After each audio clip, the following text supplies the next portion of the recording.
Bueno, bienvenidos a la mesa número 9 de las Jornadas de Cultura Helenística e Imperial Griega.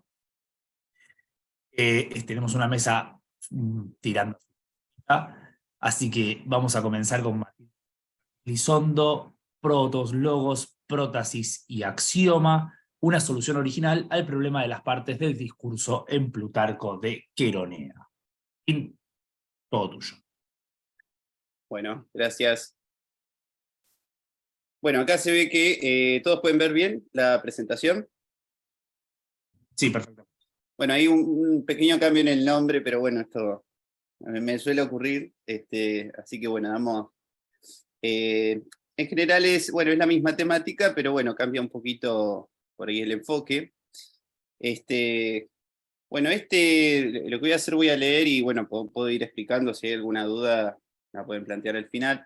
La idea es acompañar con algunas breves citas para no perderse mucho, dado que es un texto poco conocido. Así que bueno, empezamos. Bueno, el problema de las partes de discurso en Plutarco de Queronea. En Cuestiones Platónicas 10, Plutarco se pregunta por qué Platón definió el discurso como un compuesto de nombre y verbo, dejando de lado otros elementos lingüísticos. A lo largo de la obra, se intenta esclarecer el sentido con que Platón utiliza el término logos, a la vez que se pretende justificar el hecho de que excluyera de su definición el artículo, la conjunción, el pronombre, el participio, la preposición y el adverbio. Así. Acá. Ahí está. Esa es la pregunta que encabeza el tratado. El texto presenta la estructura general de los setémata del mismo autor. Se trata de breves escritos estructurados en torno a un problema de interés filológico exegético dentro de la obra de Platón, en los que se analizan diversas hipótesis interpretativas, a veces polemizando con otros autores, para concluir con una propuesta original que se pretende demostrar. La obra fue muy poco estudiada en la época moderna, pese a ser un antecedente en el debate sobre las partes del discurso que tuvo amplia repercusión en la antigüedad tardía. La crítica más reciente se divide en torno al objetivo de aquello con lo que polemiza el autor. O bien dirige sus críticas a los estoicos, o bien a los gramáticos alejandrinos. Nuestra hipótesis es que la obra constituye un intento de síntesis de la tradición precedente, con un anclaje puesto en el realismo significativo del logos platónico, al cual se subordinan la influencia peripatética, estoica y alejandrina. De esta manera, creemos que la contribución del autor es doble. Por un lado, propone distinguir dos tradiciones en torno a los estudios lingüísticos: la de los filósofos, que estudiaron la relación del discurso con la verdad, y la de los gramáticos, que estudiaron los aspectos formales del lenguaje. Por otra parte, creemos que el aporte más original del autor consiste en integrar ambas tradiciones en una teoría unificada del discurso, postulando la existencia de un núcleo discursivo esencial basado en los criterios semánticos del sofista de Platón. En el presente trabajo proponemos confrontar los argumentos de Cuestiones Platónicas 10 con la tradición confrontada por Plutarco, a fin de poner la obra en contexto y delimitar mejor el aporte original que subyace al sincretismo conceptual del autor. El modelo de las partes del discurso surge en época clásica a partir de los estudios filosóficos del lenguaje. Se trata de un modelo de clasificación consistente en agrupar y distinguir formas lingüísticas a partir de rasgos morfológicos, semánticos y ciertos aspectos de función sintáctica. Posteriormente, la gramática se independiza de la filosofía hasta alcanzar el estatus de disciplina autónoma. En esta evolución podemos establecer un cuadro cronológico de 4 estadios en el modelo de las partes del discurso hasta la época helenística. El primer estadio se inaugura con los aportes de Platón, quien establece la composición del discurso a partir del binomio nombre y verbo. El segundo estadio corresponde a la obra de Aristóteles, quien introduce la categoría más amplia de partes de la dicción, meretes lexios o expresión lingüística, incorporando dos tipos nuevos, la conjunción y el artículo, si bien con un sentido distinto al que adquirirán más tarde. El estadio tercero es el de la clasificación estoica, que incorpora el apelativo, el participio y algunos adverbios. Finalmente, el cuarto estadio es el de los gramáticos alejandrinos, cuyo modelo de clasificación quedó plasmado en la gramática de Dionisio Tracio, del siglo I a.C., alcanzando las 8 partes del discurso que cita Plutarco en la obra. Esta última clasificación, autónoma respecto de la tradición filosófica, desarrolló un criterio de clasificación primariamente morfológico. Bueno, os voy a mostrar el modelo de las 8 partes del discurso. Bueno, si bien entre estos estadios hay una interdependencia, dada la influencia que ejerció cada escuela en el desarrollo posterior, no debemos presuponer por ello una evolución lineal para los estudios lingüísticos de la antigüedad, y Plutarco es un ejemplo claro de divergencia en este sentido, dado que rechaza algunos aspectos de las teorías más recientes. Bueno, vamos a ir con la influencia de Platón, cómo influye Platón, que es el centro del problema que quiere analizar Plutarco. La oposición nombre-verbo la encontramos en distintos diálogos de Platón, si bien la temática alcanza su mayor desarrollo en el Sofista. El término rema, en Platón, traducido usualmente por verbo, designa expresamente las acciones, en oposición al nombre que designa sus agentes. Pero ambas palabras por sí solas no proporcionan información alguna. En cambio, al unir nombre y verbo, surge inmediatamente el discurso. Platón llama a esta unión de nombre y verbo primera mezcla, prote simploqué, discurso primero y más pequeño, protos kaielagistos logos.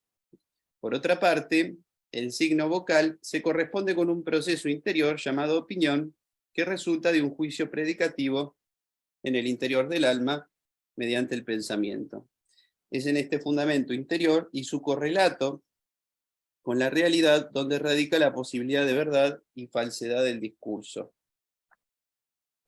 Plutarco evoca estas reflexiones de Platón en el primer argumento de Cuestiones Platónicas 10. La exclusión de otras categorías lexicales radicaría, según Plutarco, en que Platón se refiere al protos logos y no a cualquier tipo de discurso. Solo a partir de la unión de nombre y verbo es posible emitir un juicio susceptible de admitir verdad o falsedad. Pero la interpretación más original de Plutarco radica en la manera de entender este protos logos. Este concepto no solo designaría una unidad discursiva mínima, como en Platón, sino que indicaría un núcleo discursivo esencial, cuyo fundamento estaría dado por la capacidad de significación. Bueno, vamos a ver. Acá hay una frase de Plutarco que vincula lo que quiere decir Platón con otros conceptos de la tradición que estamos analizando. Entonces él planteaba que lo que en Platón era, que los antiguos llaman discurso primero, luego fue denominado de otras maneras. Bueno, llegamos a Aristóteles, cuyo concepto de prótasis Plutarco considera sinónimo del protos logos platónico.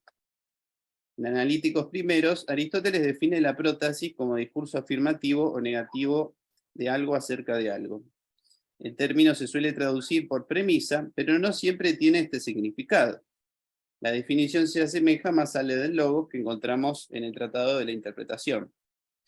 En este se sostiene que la unión de nombre y verbo conforman la unidad mínima discursiva capaz de expresar verdad o falsedad. La afinidad con Platón salta a la vista, solo que en Aristóteles el verbo adquiere un sentido más bien sintáctico. Se trata de una predicación acerca de algo.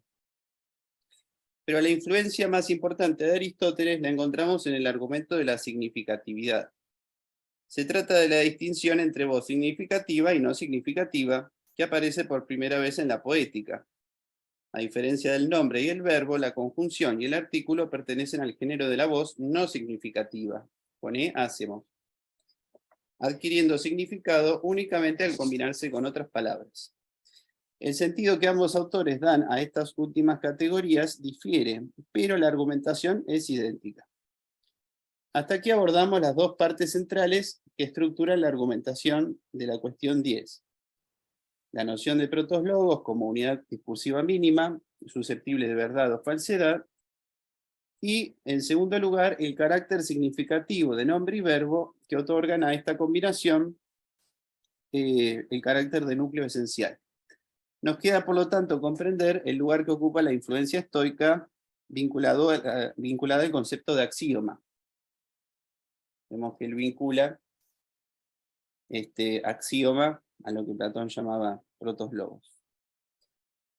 Los estoicos desarrollaron una teoría de la significación que operaba con tres entidades: el enunciado, compuesto de articulaciones verbales; el lectón, o decible, que designaba el significado subyacente a la emisión vocal; y los objetos, referidos por el discurso. Al igual que en las teorías de Platón y Aristóteles, el logos es considerado una voz significativa que proviene del pensamiento. Como novedad, postulan la existencia del lectón como entidad intermedia. En este reside el significado que une las impresiones racionales del alma, de carácter privado e intransferible, con el lenguaje hablado. El concepto de axioma es para los estoicos un tipo de decible completo, lo que significa que no demanda una precisión suplementaria para ser comprendido. Plutarco considera este término sinónimo del logos platónico. En ambos se expresa la verdad y la falsedad. En ambos se manifiesta un proceso interior, un juicio asertivo o negativo que debe ser juzgado verdadero o falso en su contexto de enunciación. En contraposición al lectón completo, existen los decibles incompletos, aquellos que requieren de información adicional para ser comprendidos. Plutarco nuevamente se muestra de acuerdo con los estoicos, pues según él, los silogismos requieren del uso de las conjunciones para elaborar oraciones complejas, constituidas por varios axiómatas. Pero según el autor, estas conjunciones no forman parte del protoslogos, pues no poseen carácter significativo. Su función no es significar, sino unir varios logoi en un discurso complejo. Respecto a las categorías de sujeto y predicado mencionadas en la cuestión 10, Plutarco las considera sinónimos de nombre y verbo, pero esta asimilación terminológica ignora que para los estoicos nombre y verbo son categorías en el nivel de la voz, mientras que sujeto y predicado son categorías en el nivel del lectón. Vemos que a pesar del sincretismo terminológico, Plutarco pasa por alto un elemento esencial de la teoría estoica del lenguaje. No distingue entre el nivel del lectón y el nivel del lenguaje hablado. Pero esta indiferenciación no es accidental, ya que la teoría del lectón implica admitir la existencia de entidades de estatus inferior que se opone a la concepción ontológica del autor. Esto lo aborda también en otro tratado, donde rechaza este tipo de entidades como posibles. Bueno, llegamos a la gramática de Dionisio Tracio. El manual de gramática atribuido a Dionisio Tracio representa el ejemplo mejor conservado de los estudios gramaticales de fines del período helenístico. Su modelo de clasificación en 8 categorías lexicales se basa en criterios principalmente morfológicos, con un interés puesto en los aspectos formales del lenguaje, hecho que lo diferencia tanto de Plutarco como de la tradición filosófica a la que hace referencia.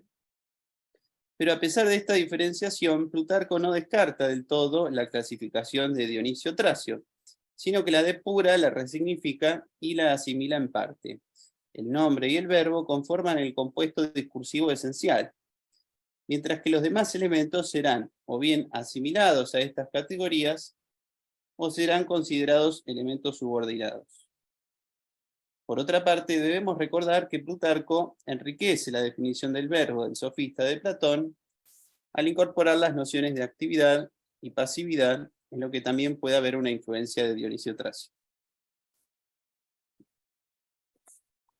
Bueno, llegamos a las conclusiones. Al confrontar la composición del logos platónico con el catálogo de 8 palabras alejandrino, Plutarco se enfrenta a una tradición de 5 siglos de estudios lingüísticos. A fin de salvar a Platón de la acusación de insuficiencia conceptual, propone distinguir su objeto de estudio y separarlo de la tradición alejandrina. De esta manera, Platón se habría interesado no en los aspectos formales de la lengua, del lenguaje, sino en el protoslogos, un término equivalente a las nociones más modernas de prótesis y axioma, que harían referencia a un núcleo discursivo esencial susceptible de ser verdadero o falso. Este carácter esencial radicaría en la capacidad significativa del compuesto nombre-verbo con un correlato ontológico en los agentes y las acciones que estos realizan o padecen. A su vez, esta teoría implica incorporar junto al núcleo discursivo esencial otros elementos de carácter no significativo en un rol subordinado y complementario. Vamos al final. Se considera que los artículos proveen un matiz estilístico a la frase y las conjunciones poseen la función de conectar dos o más logoi en un discurso complejo. Pese al estilo polémico del autor, su propuesta interpretativa tiende a la asimilación conceptual, a la vez que busca poner en vigencia a Platón, acercándolo a otras escuelas contemporáneas.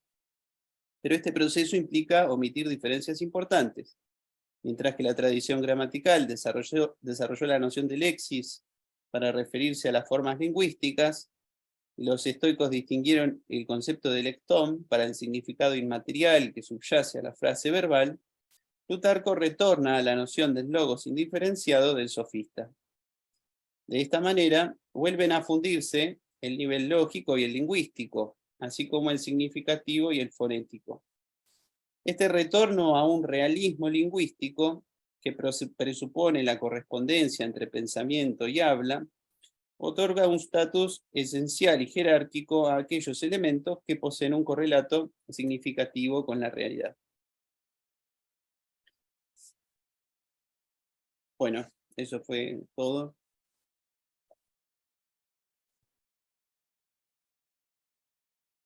Muchas gracias, Martín. Bueno, vamos a dejar las preguntas para el final. ¿Parece? Así que le damos la palabra ahora a Gennaro Valencia Constantino, que nos va a estar hablando del libro sexto sobre la providencia divina en De Graecarum Affectionum Curatione de Teodoreto. Muy bien, muchas gracias, Alejandro. Bueno, pues buenos días a todos.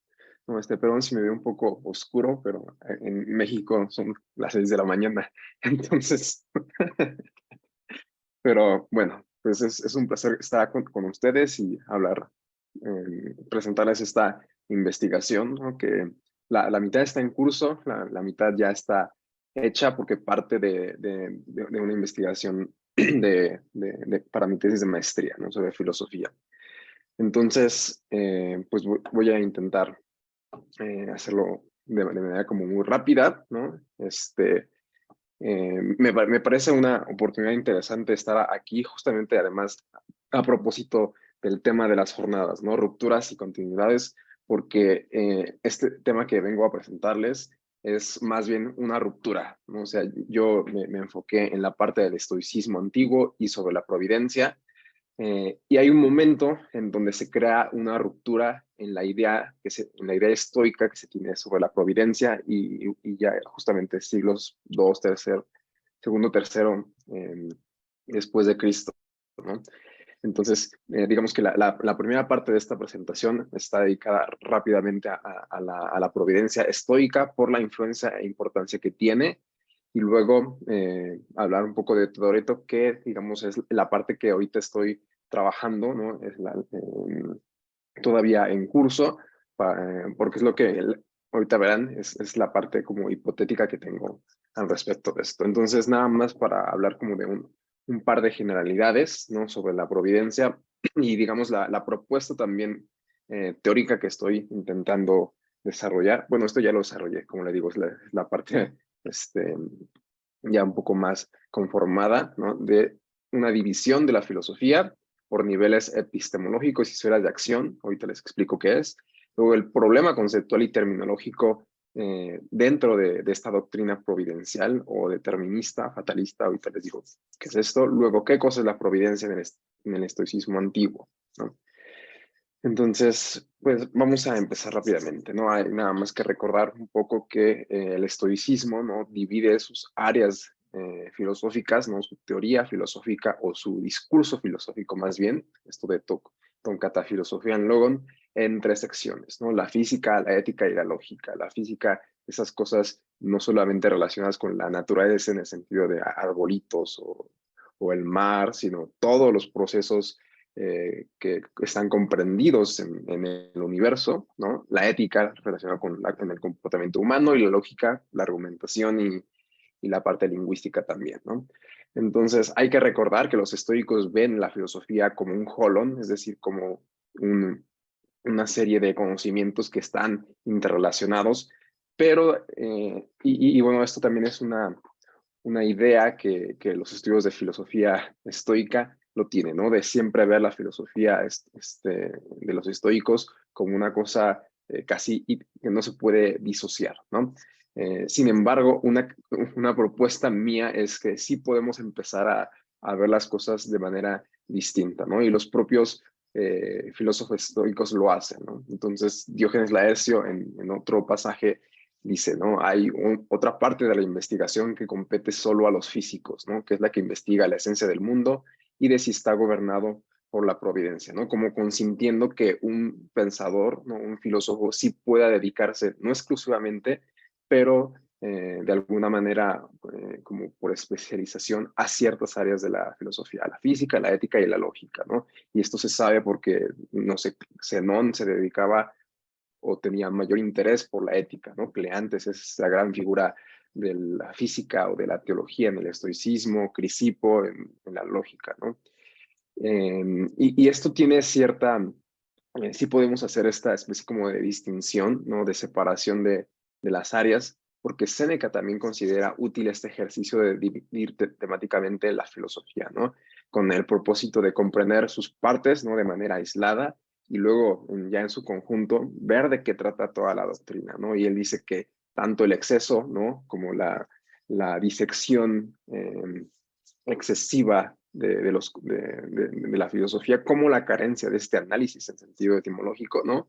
Impedirían el entendimiento de los conceptos. Entonces, el exceso, ¿no? O la ausencia completa de ver las cosas eh, por separado o por conjunto, ¿no? Puede ser también una especie de vicio, ¿no? Entonces, de ahí que yo esté proponiendo una serie de niveles, ¿no? Y de esferas de acción en este macro tema de la providencia y el destino, ¿no? Y entonces hay que ir como distinguiendo ciertos aspectos, ¿no? En el nivel cosmológico, que tiene que ver con la física, la providencia y el lado como agentes ordenadores, ¿no? Y esto tendría que ver en una esfera de acción teórica, digamos, se queda en un nivel como especulativo solamente.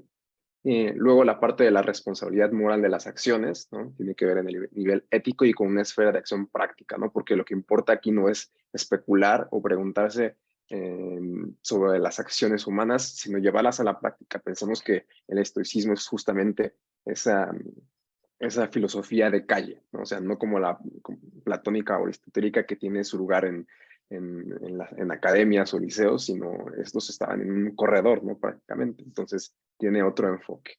Y el otro aspecto, ¿no? Que también interesa es el asunto de la teodicea, ¿no? Esta etiqueta de más bien cuño de Leibniz, pero que también podríamos rastrearlo aquí, ¿no? Que es el mal en el mundo y la idea, ¿no? Desde la perspectiva humana de por qué nos pasan cosas malas, ¿no? Entonces está a un nivel solamente psicológico y les digo, desde la perspectiva humana porque es una preocupación de las personas, ¿no? Y esta preocupación se puede arrastrar en muchos momentos de la filosofía antigua, de la literatura antigua, ¿no? Griega, seguramente en otras civilizaciones, ¿no? Tan solo un ejemplo que les traje de Heráclito, esta cita, ¿no? Dice, para Dios, ¿no? Todas las cosas son bellas, buenas y justas, ¿no? Los hombres, en cambio, consideran que unas son justas y otras injustas. Entonces, fíjense que es como parte solamente de la perspectiva humana, ¿no? Entonces, ahora hay que partir también de esta idea, como les digo, de ir distinguiendo que en el estoicismo hasta ahora ha habido en los estudios sobre el estoicismo ha habido una actitud de pensar que la prono y Germarmene, ¿no? La providencia y el destino, son la misma cosa, ¿no? Los estudios y artículos se pueden ver sobre los estoicos, hacen esta asimilación, esta identificación, ¿no? De providencia y destino.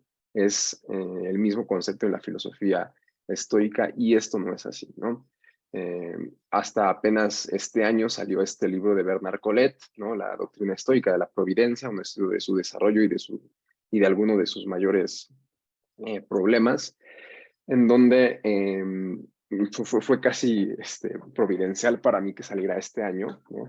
Porque me di cuenta que la propuesta de este investigador era muy similar a la mía, en el sentido de que primero sí hacía una distinción entre estos dos conceptos, y luego también un estudio personalizado, es decir, por cada uno de los personajes destacados del estoicismo. Entonces, él dice que hay una falsa impresión de que hay poca o ninguna diferencia entre ellos, ¿no? Y que por el tema de la providencia y que tiene que ver con los dioses, su estudio debería como dejarse solamente a los especialistas en historia de la religión, ¿no? Otro clásico libro es el de Susan Bobsien, Determinismo y Libertad de la Filosofía Estoica, y ella dice que estas dos nociones, que originalmente estaban separadas, ¿no? La de providencia y destino, en algún momento como que se estandarizan, ¿no? O sea, se empiezan a mezclar y no hay una distinción. Entonces es un problema que supuestamente existe desde la antigüedad, ¿no?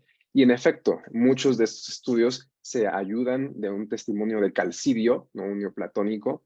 Tenemos aquí la cita del lado derecho, para precisamente como defender que no había una distinción, ¿no? Eh, Hablando de los estoicos, dice Calcidio, ¿no? Por ello no pocos piensan que se presupone una diferencia entre providencia y hado, mientras que son en realidad una sola, ya que la providencia sería la voluntad de Dios, luego entonces su voluntad sería una serie de causas, de ahí que en efecto, dado que la voluntad es la providencia, entonces esta es la misma que la serie de causas llamada hado, ¿no? Entonces, a partir de este testimonio, muchos han querido defender la idea de que no hay distinción, ¿no?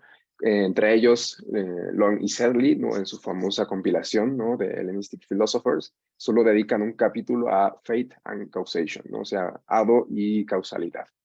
Y luego en la más reciente de Boeri y Salles, ¿no? Los filósofos estoicos, también determinismo, fatalismo y eterno retorno. Y prácticamente expulsan el tema de la providencia del estoicismo, cuando me parece que es un tema también muy importante, ¿no? Fíjense cómo hasta 1976 esta especialista griega, Mirto Dragona Monacu, testimonia que hasta donde ella sabe no había un trabajo, aquí dice Word, pero es work, perdón, no había un trabajo comprensivo, ¿no? Que existiera sobre los argumentos estoicos para la existencia y providencia de los dioses, ¿no? O sea, hasta hace 50 años se seguía pensando en esta misma idea, o de asimilarlas o de relegar la providencia a un lugar menor. Lo que sí existía era la compilación de von Arnim, que con sus problemas metodológicos que puede haber, sí hacía una división personal, es decir, por cada filósofo, ¿no? Zenón, Cleantes, Crisipo, Posidonio, Panecio y luego los romanos, ¿no? Y una división temática, es decir, por áreas de la física, ética, lógica, y otra como más especializada, ¿no? En donde sí se nota que von Arnim entendió que una cosa es el destino y otra cosa es la providencia, ¿no? Y una serie de argumentos que yo he podido recopilar, que están ahí, pero pues nada más hay que como observarlos, ¿no? Es que Crisipo, como saben, el tercer escolarca del estoicismo, redactó un tratado sobre la pronoia y otro sobre la Germarmene, ¿no? Y esto lo transmite Diógenes Laercio. Otro caso es Alejandro de Afrodisias, ¿no? Que redactó también un tratado sobre la pronoia y otro sobre la Germarmene. El original griego del primero, el de la providencia, se perdió y solo se conserva en traducción árabe, ¿no? Y luego finalmente Hierocles de Alejandría compuso una obra temática que la refiere así el bizantino Focio, ¿no? Dice un libro de Hierocles, ¿no? Sobre la providencia y sobre el destino y sobre la sintaxis o como la conciliación entre este concepto que existe de to Evgemin, que parte de la filosofía aristotélica, con la hegemonía theia, ¿no? Como el gobierno o administración de Dios. Entonces, estos son ejemplos, ¿no? Para poder argumentar que hay un tratamiento aislado en diferentes escuelas y épocas diferentes, ¿no? Piensen que Crisipo es del estoicismo antiguo, del tercer siglo antes de Cristo. Alejandro de Afrodisias es de tradición aristotélica, ¿no? Y Heracles es platónica. Entonces, ¿por qué estos pensadores tratarían el mismo tema, si se supone que Pronoya y Germarmene es lo mismo, con distintos títulos en dos obras diferentes, ¿no? Entonces, ahí está un poco la idea. Lo que sí es que está interrelacionado, ¿no? O sea, no es la providencia y el destino son dos conceptos diferentes, pero que se pueden relacionar, ¿no? Y esto Colette lo menciona. Dice, la providencia implica una voluntad o una intención para conseguir, para alcanzar cierto propósito, el bien, ya aquí está directamente la idea, mientras que el lado refiere a la serie real, ¿no? De pasos necesarios para conseguir ese propósito, ¿no? Y en efecto, aquí ya se va notando una especie de jerarquía de la pronoia sobre la Germarmene, ¿no? Y un pasaje de Estobeo, supuestamente extraído del tratado sobre el destino de Crisipo, hace esta definición de destino, ¿no? Germarmene stinjo tu cosmo logos, ¿no? El destino es la razón, el logos del mundo, o, ¿no? Las comillas son mías, ¿no? Para ir distinguiendo los periodos, ¿no? Dice, o logos, tonentocosmo pronoia dioicumeno, ¿no? Es el logos de las cosas ya organizadas o ya administradas por la providencia en el mundo. Entonces, esta formulación, ¿no? Pronoia, ¿no? Y la providencia ya organiza las cosas y esa organización, esa planificación es el logos, es el destino, ¿no? Entonces, sí hay una distinción entre providencia y destino en la filosofía antigua, pero como decíamos, y a partir de lo que testimonia Bobsien, ¿no? Hacia el siglo II después de Cristo, más o menos se empieza a dar una confusión entre los términos, ¿no? Y aquí es donde sale mi hipótesis de Teodoreto, que es del que ahorita voy a hablar, de este obispo de Ciro, ¿no? En esta obra, esta gran obra de Grecarum Affectionem Curatione, redactada hacia el siglo V después de Cristo, en donde dice, menciona que los griegos emparentaban, asociaban la pronoia con otras figuras cosmológicas como la Germarmene, la Pepromene, Ananke, Moirai, incluso la Tige, ¿no? Y dice, los griegos, tempronoian tuto que casi, ¿no? O sea, llamaban a todo esto, ¿no? Pronoia. Entonces, hay una especie ahí como de confusión también. Bueno, iré un poquito también más rápido, nada más para recordar qué cosa es la providencia en el estoicismo antiguo, ¿no? Muchos testimonios lo que dicen es que Dios, bueno, la divinidad, vamos a decirlo porque Dios nos remite al referente cristiano, quizá, pero vamos a decirlo de la divinidad, ¿no? La divinidad es un ser único, es la inteligencia, es el nous, fíjense, además nous y pronoia comparten raíz etimológica. Dios también es el destino y Zeus, ¿no? Entonces, hay una gran cantidad de testimonios en el estoicismo en donde se hace esta asimilación de la divinidad con otros aspectos de la cosmología o de la naturaleza, ¿no?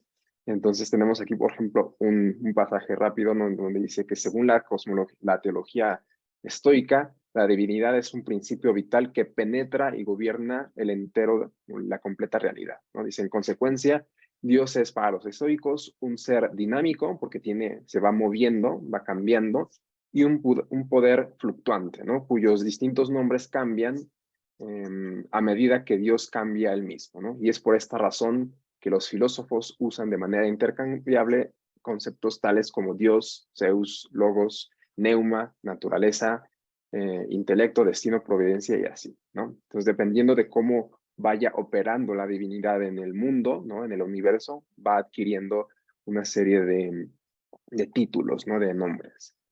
Entonces, aquí nada más este diagrama en que la divinidad puede ir prácticamente como usando diferentes máscaras, ¿no? Dependiendo de cómo vaya operando y actuando en la realidad. Entonces, como teniendo estas ideas en mente, vamos a ver lo que hace Teodoreto, ¿no? Rápidamente. Entonces, Teodoreto es un obispo, ¿no? que tiene como su nacimiento en Antioquía y luego se hace obispo de Ciro, ¿no? Creo que luego lo expulsan, y tiene una serie de obras bastante amplias, ¿no? O sea, ya está enmarcado dentro de la tradición cristiana, tiene obras dogmáticas en donde habla, por ejemplo, sobre la Trinidad, sobre la encarnación del Verbo, otras obras apologéticas, obviamente, criticando y atacando la paganidad, ¿no? O sea, unos sermones sobre la providencia que tienen un tinte más como de predicación, ¿no? Y especialmente esta obra de Grecarum Affectionem Curatione, que no ha merecido mucho estudio ni traducción en el mundo de habla hispana, pero así existen cosillas en francés, alemán e italiano, ¿no? Pero creo que sería también interesante recuperarlo en español y específicamente por lo que les digo, ¿no? Porque creo que da testimonio de la literatura antigua, ¿no? De esta ruptura en la filosofía, ¿no? Entonces, en este libro sexto sobre la providencia divina, y que de hecho es, creo que hasta donde yo he visto la primera aparición donde se le pone ya el adjetivo theia a la providencia, ¿no? Establece una metáfora marítima, ¿no? Para iniciar con su texto, ¿no? Es muy retórico y apologético, y además Teodoreto tuvo una educación bastante clásica, ¿no? Es una persona muy educada que conoce todas las fuentes, una gran cantidad de fuentes, y por ello se pueden sacar extractos de la filosofía estoica, presocrática, ¿no? Es una fuente fidedigna de transmisión de pasajes, ¿no? Además, también habría que pensar, si quiere atacar a la filosofía pagana, pues tuvo que haber comprendido bien qué es de qué se trataba la filosofía, ¿no? O sea, si voy a atacarla, podemos con cierta cautela pensar que voy a ajustar a argumentos a su modo, ¿no? Pero bueno. Con ello, con esta metáfora, ¿no? Busca comentar que hay algunos hombres que bien aceptan el gobierno de la providencia y que otros se quejan debido a que existe pobreza, enfermedades, esterilidad de los campos. Entonces, si se fijan, esto lo podemos relacionar con los niveles epistemológicos que les dije. No tiene que ver con la cosmología, porque no se cuestiona que exista la providencia. La responsabilidad moral en el nivel ético no existe, esta formulación aquí, sino es esta idea de la teodicea, de por qué nos están pasando estas cosas, ¿no? Entonces, Teodoreto parte de este problema para acusar directamente a la providencia, ¿no? O sea, bueno, a la manera en que opera la providencia, y dice incluso más, ¿no? En la medida en que les conviene a los griegos, suprimen la providencia porque no les conviene o no les gusta, ¿no?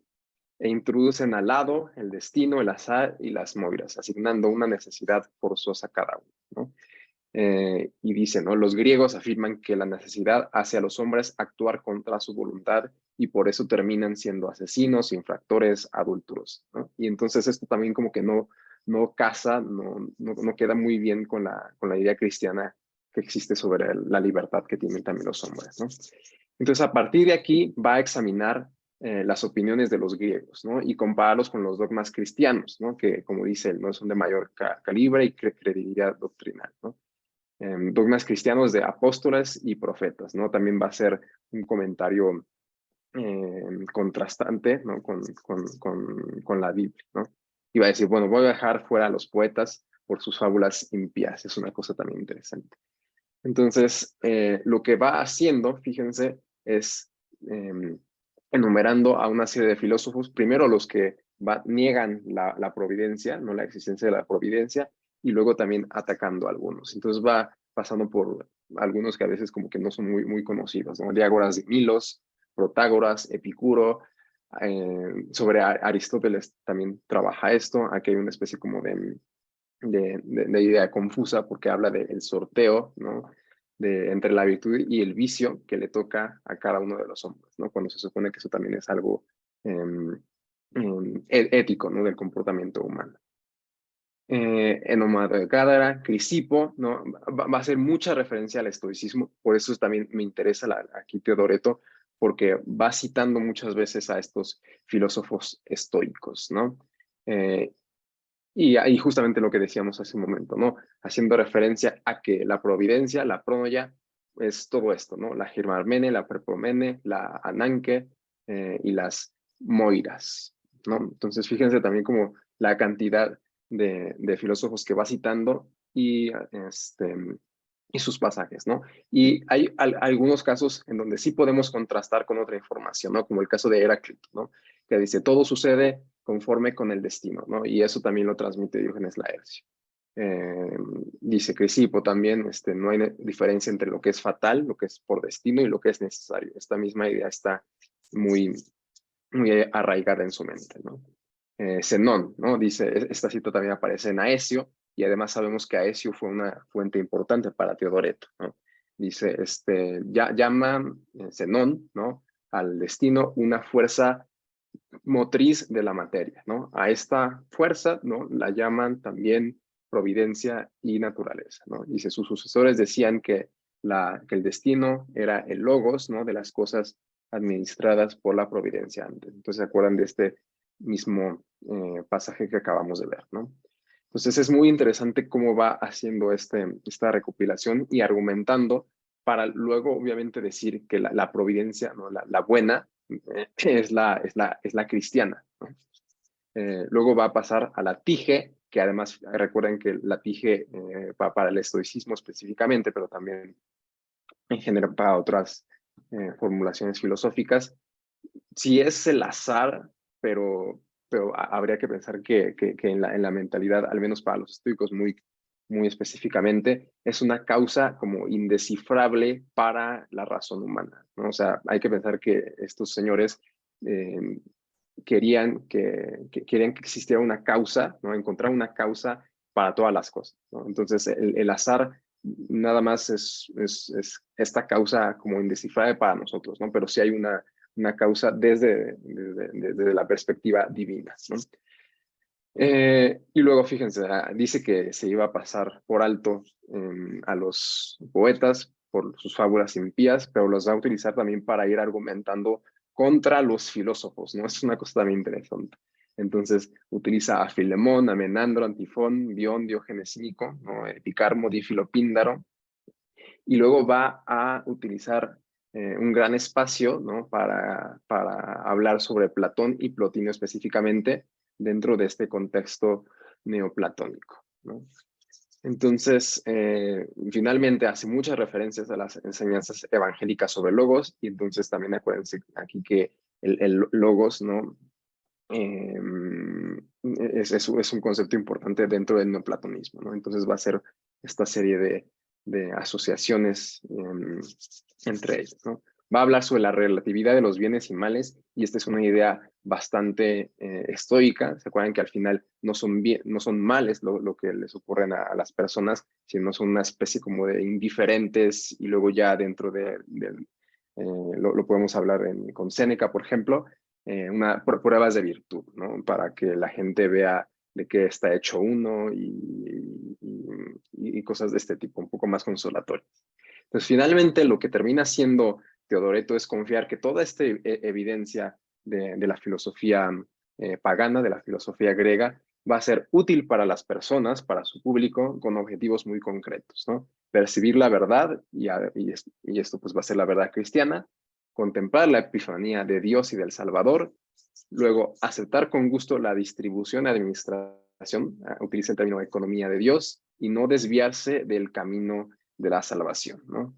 Entonces, a muy grandes rasgos, de esto trata ese libro sexto de la Providencia de Teodoreto. Les digo, creo que hay que abondar e investigar más, pero para mí parece justamente ese punto de ruptura, como les dije al inicio, en donde se está atestiguando que ya para ese momento, por el contexto cristiano, hay una confusión entre los términos de providencia, de destino, y que finalmente, ¿no?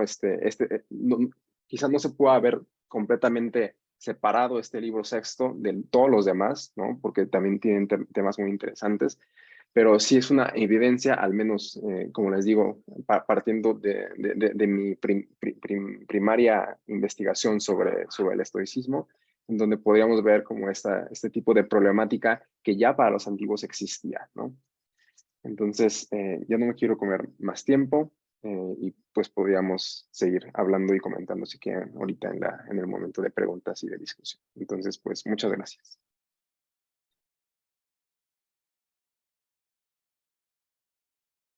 Muchas gracias, Gennaro. Muchas gracias, realmente muy interesante ambas ponencias. Voy a abrir esas preguntas. Yo tengo un par, pero voy a esperar a ver si alguien quiere, o ustedes dos entre sí, quieren hacer preguntas entre sí, así que abro y...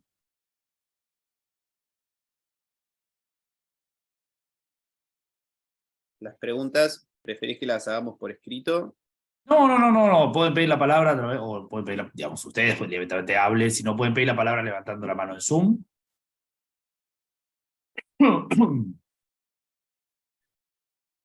Bueno, aprovecho para Dale. empezar. Bueno, muy buena la charla, un tema muy interesante. Muy interesante. Te quería consultar si Teodoreto está más cerca del platonismo para explicar el mal, por ejemplo. ¿A qué atribuye el mal?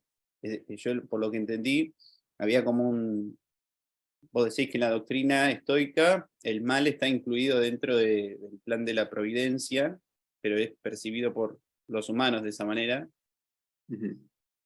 Bueno, es algo así como, bueno, no sé, me suena Leibniz, es interesante. Claro, claro.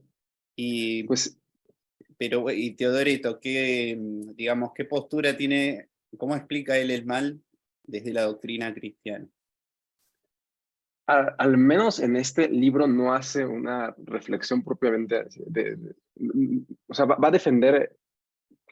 Aquí hay una cuestión también interesante porque utiliza los argumentos del estoicismo, ¿no? De que no existe propiamente el mal, o sí, porque al final hay que pensar que el estoicismo antiguo, ¿no? Los testimonios que tenemos, al menos de Cleantes y de Crisipo, sí conceden que exista el mal, ¿no? O sea, de que Dios sí creó el mal, pero como daño colateral, ¿no? De alguna manera, porque dice, bueno, pues Dios nos creó como seres saludables, pero pues por extensión existe la enfermedad, ¿no? Pero, o sea, eso no lo quería hacer Dios, ¿no? Fue un daño colateral, ¿no? Entonces, eh, tiene esta idea, pero finalmente también él ya es parte del contexto cristiano, ¿no? Entonces, no va a defender la idea de que Dios creó el mal, ¿no?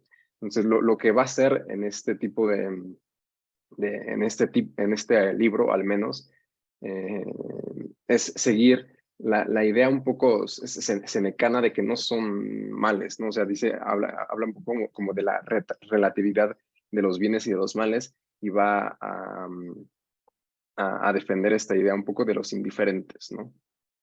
Que sí se alinea más con la parte estoica, ¿no? Pero, o sea, estando en su contexto cristiano, ¿no? O sea, sí, uno puede ahí desviarse de eso, ¿no? Al final.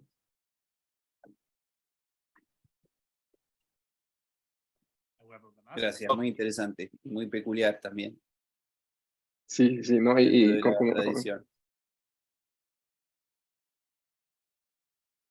Bueno, ya que estamos con Gennaro, seguimos con Gennaro. Yo quería preguntarte, va un poco en la línea de lo que pregunta Martín.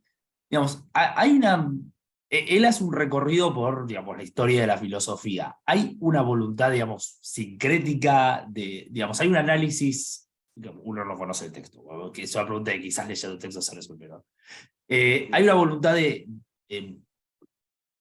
recopilar todo lo que realmente sirve para la doctrina cristiana, o es como un análisis de cada caso y después eventualmente termina la doctrina cristiana mostrando la superioridad? Porque vos mencionás esta idea de, bueno, la pronoia, como esta idea de la providencia divina, de la pronoia, en realidad muchos lo dijeron de diferentes maneras, y lo que hace, digamos, se aproxima a esos filósofos tratando de efectivamente extraer lo útil, o es una simple recorrido crítico para ver dónde fallaron y dónde acertaron, partiendo ya de una doctrina preestablecida? O sea, creo que es un poco de las dos cosas, ¿no? Primero, sí hace ese recorrido y diciendo, bueno, pues todos estos señores se equivocaron en algunas cosas, porque también en la filosofía antigua, en el estoicismo, existe otras dos nociones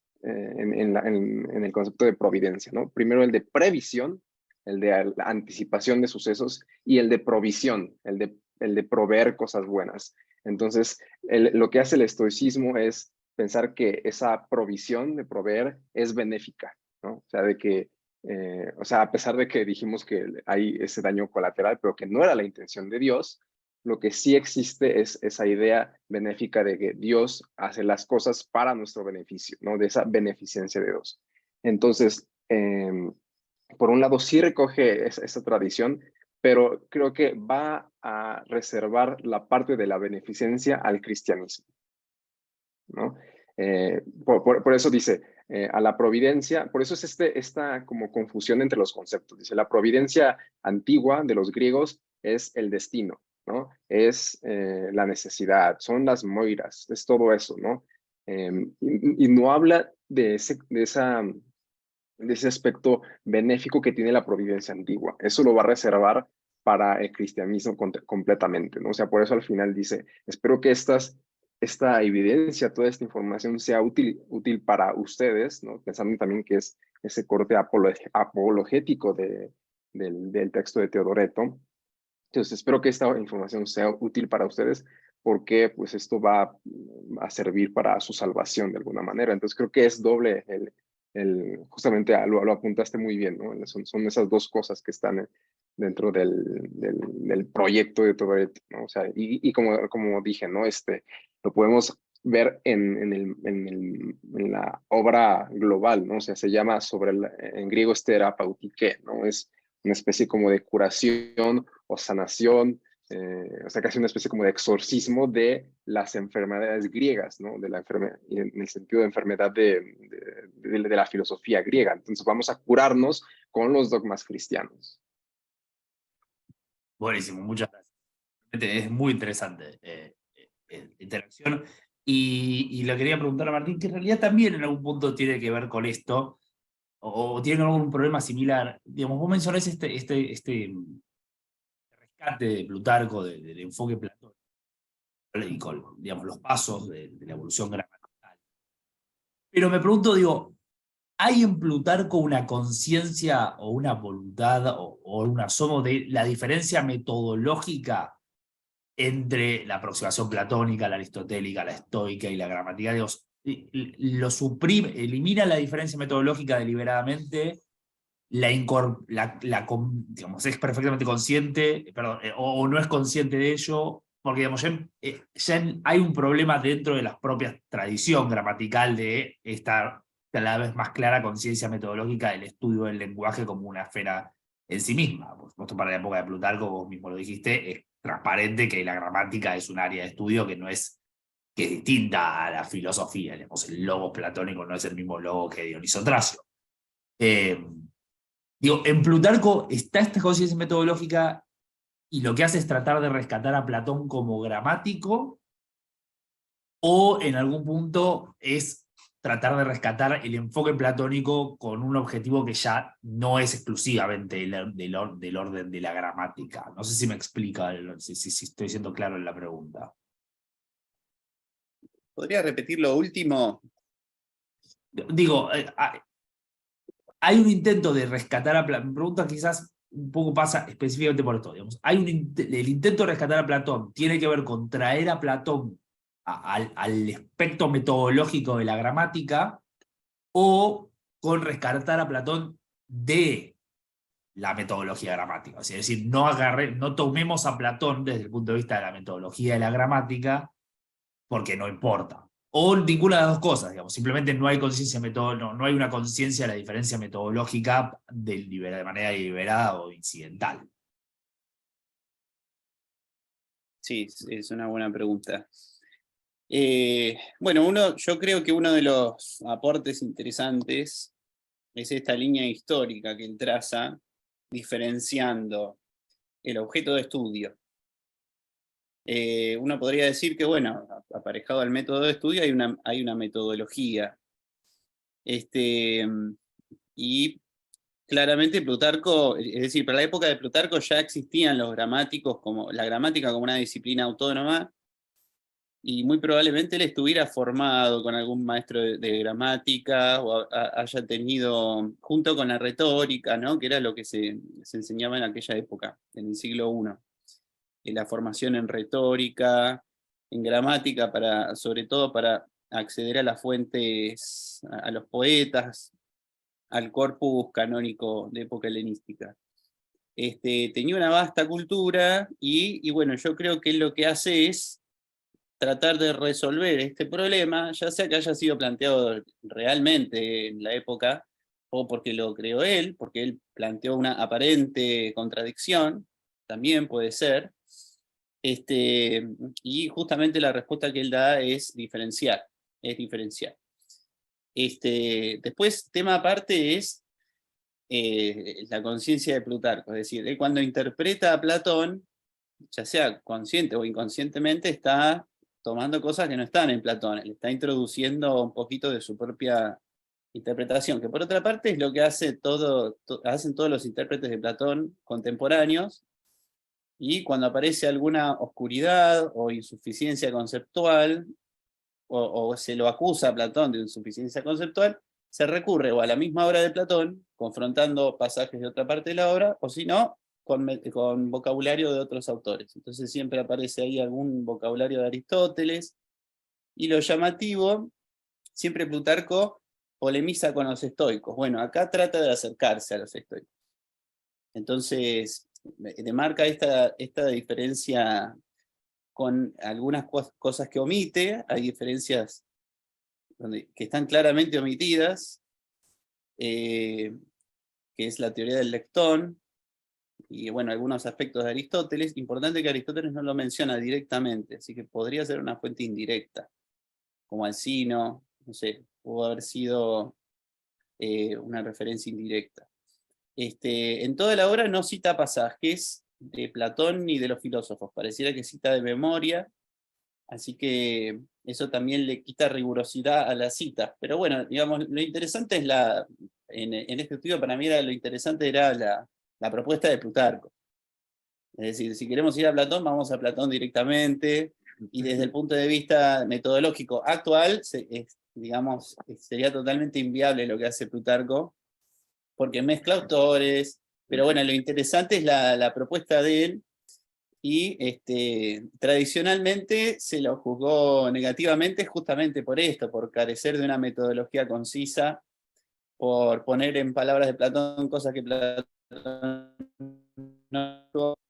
Pero bueno, si nuestro interés es Plutarco, cuál es el aporte de él, me parece que él hace esta distinción, por lo menos en cuanto al objeto de estudio de estas dos tradiciones. Y a la vez, después, él las vuelve a unir en cierta manera. Las vuelve a unir. Separa niveles de análisis, pero después incorpora las categorías de Dionisio Tracio al discurso, junto con este núcleo significativo que los antiguos llamaban protoslogos, dice él, ¿no? Les otorga un nivel jerárquico subordinado a algunos elementos de Dionisio Tracio. Hay algo de excusa en usar a Platón en algún punto, entonces puede ser, es básicamente, él quiere introducir su propuesta y un poco parte de Platón porque le sirve, o vos crees que realmente está tratando digamos, no, realmente está tratando de tratar algo en Platón específicamente. Mira, tradicionalmente yo creo que se lo ha tomado, se lo ha estudiado de una manera un poco burda, porque parece superficial a primera vista. Pero si vamos al problema, es perfectamente legítimo, porque uno se podría preguntar, y si Platón habló de nombre y verbo, ¿no? Entonces, ¿por qué no habló de otras categorías lexicales? No las conocía, no las visualizó, estaban. Y la verdad que es un problema moderno, es decir, está en la crítica moderna qué significaba el verbo para Platón. ¿Era una categoría sintáctica? ¿Era una categoría morfológica? Bueno, en el sofista yo creo que está... No todos están de acuerdo, pero creo que es una categoría semántica, es decir, el criterio es semántico, significa las acciones. Eso está así en el sofista. Después, rema se presta también para función predicativa. Entonces uno puede tener un sustantivo o un adjetivo en función predicativa, y eso se ve más en Aristóteles. Pero bueno, creo que, digamos, el problema es perfectamente legítimo, y la solución puede ser original, pero creo bueno, que es valioso lo que hace Plutarco en ese sentido. No es una pregunta descabellada. Perfecto. Bueno, muchas gracias. No sé si hay alguna pregunta más, si no, ya estamos bien ya sobre la hora. Minutos. Bueno, entonces voy a agradecerles a Jenari y a Martín, una mesa realmente muy interesante, espero que la hayan disfrutado y nos estamos viendo dentro de unos minutos para la última mesa. Bueno, gracias. Muy bien, pues un gusto estar aquí con Hasta ustedes. luego.